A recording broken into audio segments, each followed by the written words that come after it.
Shalom, selamat pagi Bapak Ibu Saudara yang dikasihi Tuhan. Firman Tuhan hari ini berbicara di dalam Kisah Para Rasul 16 ayatnya yang ke-9. Pada malam harinya tampaklah oleh Paulus suatu penglihatan. Ada seorang Makedonia berdiri di situ dan memohon kepadanya, "Menyeberanglah kemari dan tolonglah kami." Saya ulangi Bapak Ibu Saudara, pada malam harinya tampaklah oleh Paulus suatu penglihatan. Ada seorang Makedonia berdiri di situ dan memohon kepadanya, "Menyeberanglah kemari dan tolonglah kami." Yang berbahagia setiap kita yang bukan hanya menjadi seorang pendengar, tetapi pelaku akan firman Tuhan. Awas tersesat. Bapak Ibu Saudara, tahukah kita bahwa ada seorang wisatawan asal Yogyakarta. Nah, dia bernasib kurang beruntung ketika bersama dengan rombongan. Dia tersesat saat mengikuti petunjuk dari aplikasi peta di ponsel atau biasa kita sebut dengan Google Maps atau Gmaps. Jadi serba gampang, serba instan, namun rumit juga kalau diikuti kalau kita tidak tahu jalannya. Nah, Bapak Ibu Saudara, tahukah kita bahwa mereka diarahkan ke jalan yang sempit, jalanan desa gitu.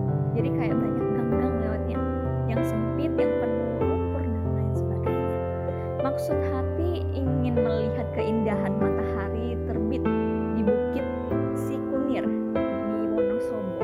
Tentunya kita nggak asing lagi ya Bapak Ibu Saudara yang suka jalan-jalan ataupun traveling. Kita melihat Wonosobo menjadi salah satu destinasi favorit orang-orang lokal. Mobil yang mereka tumpangi malah terjebak lumpur dan macet justru Bapak Ibu Saudara. Peta online yang seharusnya dapat diandalkan justru menyesatkan.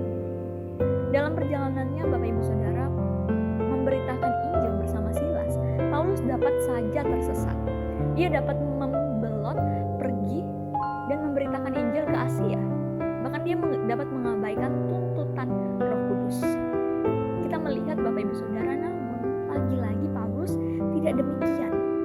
Hubungan yang intim dengan Tuhan membuatnya peka untuk menetapkan langkah mulai dari tanah Virgia, tanah Galatia, bahkan hampir masuk ke daerah Britania. Kita di sini tampak Bapak Ibu Saudara bahwa Roh Kudus aktif mengambil bagian dalam pergerakan misi. Melalui penglihatan pun Paulus diarahkan ke Makedonia dan menarik kesimpulan bahwa Allah mau mereka memberitakan Injil di sana. Bapak Ibu Saudara, terkadang di dalam hidup ini kita cenderung mencoba mencari arah hidup yang berdasarkan peta, berdasarkan relasi dan pengalaman kita secara pribadi. Kadangkala tanpa melibatkan Roh Kudus yang bekerja yang menuntun kehidupan kita. Kita merasa bahwa jalan Tuhan itu abstrak. Kita susah untuk melewatinya. Seberapapun kita berusaha, kita sering tersesat dari rencananya Bapak Ibu Saudara dan tidak tepat sasaran.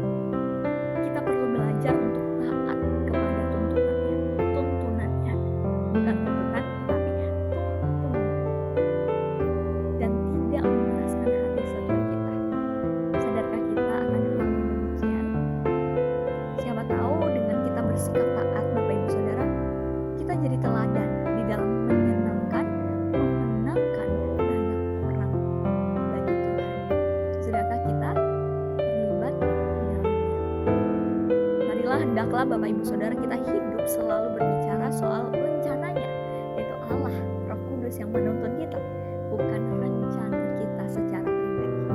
Mari kita berdoa. Bapa yang penuh pengasih, kami bersyukur Tuhan dan berterima kasih di mana kami belajar bahwa di dalam perjalanan misi yang Engkau arahkan melalui perjalanan misi ke Makedonia oleh Rasul Paulus, kami belajar bahwa biarlah kami menaruh penuh kepada tuntunan Roh Kudus yang memimpin kehidupan kami supaya kami berjalan beriringan dengan apa yang Tuhan kehendaki, bukan dengan pengalaman kami secara pribadi. Pakailah kami Tuhan, jemaat di kaki Banyuwangi, untuk senantiasa taat menuruti kehendak, hukum dan maksud Tuhan supaya kami dituntun selalu melalui Roh Kudus yang ada di dalam diri kami. Kami menyerahkan juga untuk pekerjaan kami, studi kami, aktivitas kami pada pagi hari ini. Kiranya Tuhan Yesus yang memimpin dan menyertai. Inilah setiap doa kami, permohonan kami di dalam nama Yesus Kristus kami berdoa dan mengucap syukur. Amin. Selamat beraktivitas bagi Bapak Ibu Saudara. Tuhan Yesus memberkati.